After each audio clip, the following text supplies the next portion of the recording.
You're listening to the Betoota Advocates Weekly News Wrap on Desert Rock FM 96.5. Welcome back to the last weekly Betoota Bulletin for the year. My name is Clancy Overell, editor of the Betoota Advocate. I am joined by Errol Parker, editor-at-large, and of course, Effie Bateman, our lifestyle editor. How are you all? Look, not too bad. It's going to be nice to take a break, finally. These past couple of years, we haven't taken a break here at the Advocate, so this year is probably the year for it. Where are you going, mate? Nowhere. No, I haven't got anything planned. Staycation? Yep. Just me, myself, and I at home. Beauty. Couple Scandinavian thrillers on SBS. Yeah, that, and maybe some cannabis and some alcohol. And cannabis and Chinese food on Christmas Day. Yep, and some prescription painkillers at night. Rightio, yep. Sounds like a hell of a time. How about you, Effie? Yeah, good. I'll be going home and spending it with the family, so it's going to be all six of the Bateman sisters together for the first time. Back on Cavill Ave, where they grew up. Yeah, no, it'll be good for you to get home. I suppose the place has changed a lot since you left the glitter strip last, but it'll be good to have the homecoming of the Batemans. Yes, I can't wait. What about you? I'm a bit the same as Errol. I'll be doing a staycation here. I've got 32 cousins on one side and 62 on the other, and it's a bit hard to kind of catch up with all of them. So we do a strike attack around this time of the year. So I'll have about 4 or 5 different events throughout the course of the week, and eventually I will be retreating and recharging my social battery through a little bit of water skiing down there at Lake Remienko. Barefoot water skiing, actually. Only cowards use skis, and actually only cowards use swimsuits, or in fact I noticed that. I mean, you don't have any toenails anymore, so I was about to say something that you've probably been back on the water barefoot.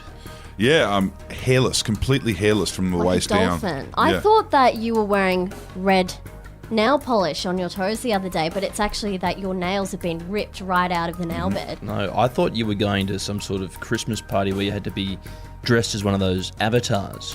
No, tall, I was completely blue, hairless, no gender. Are you attracted to it, Errol?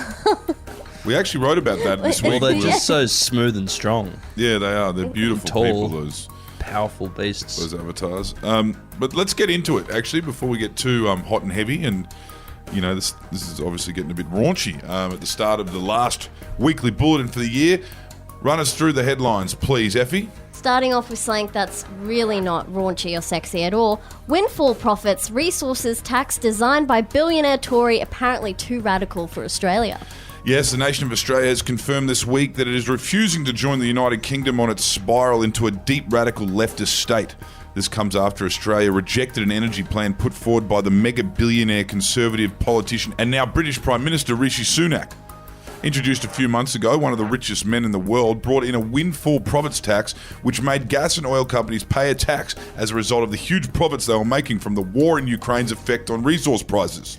But that was far from ideal, far too radical for Australia, with the government here bringing in a price cap on prices at current levels, much, much higher than the pre-war in Ukraine levels.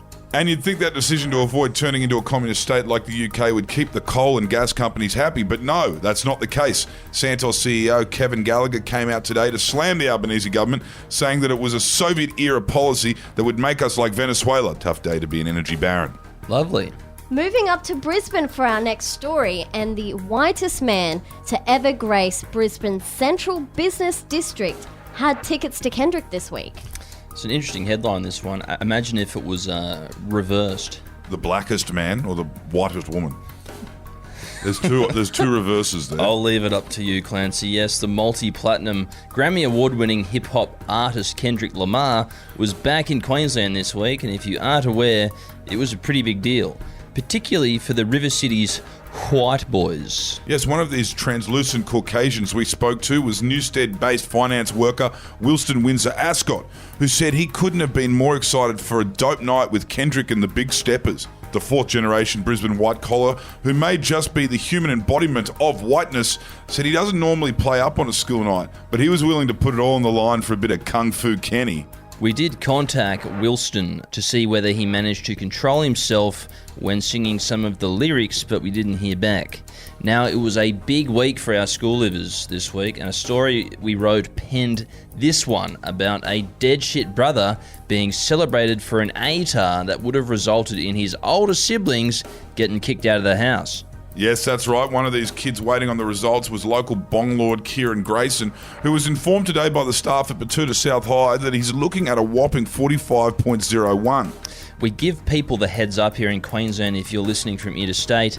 But yes, Kieran didn't exactly ace his final school exams, something which caused a little bit of a stir in his family.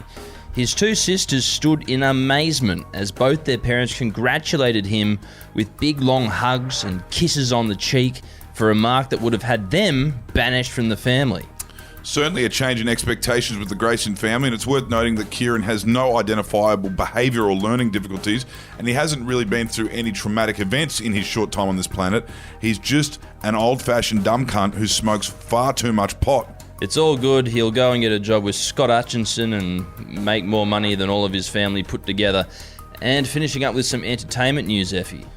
Yes, a man has asked himself, why is he like this, after falling in love with a genderless 10-foot-tall blue alien again.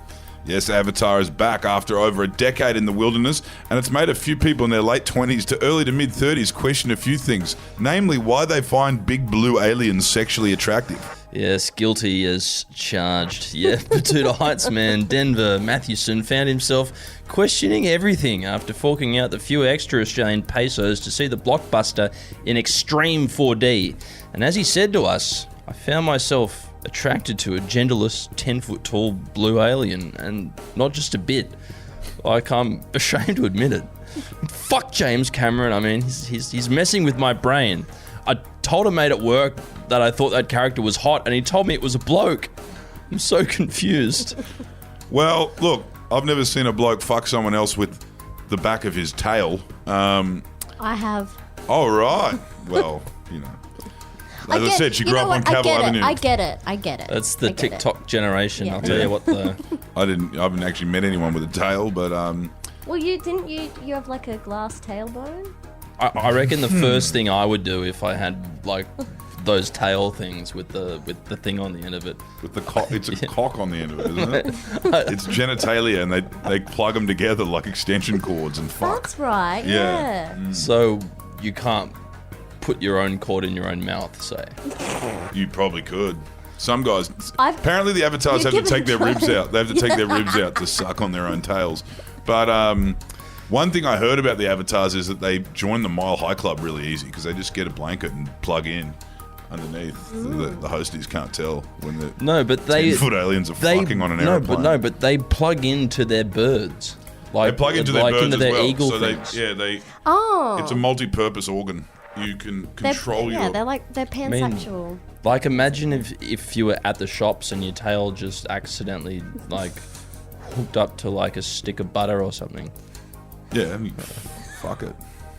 Anyway, there's so many plot holes that James Cameron needs to answer. Maybe we can get him on the podcast next year. Yeah, hopefully. He's still New Zealand based, I think. James, if you're listening, please reach out. Reach out, James. And everyone who has been listening in loyally, thank you. This is the last for a few weeks. We'll see you on the other side of Christmas. Yeah, after the end of the cricket, I think we'll come back. Merry Christmas to you and yours, and Happy New Year. See you later. Hooroo. Merry Christmas.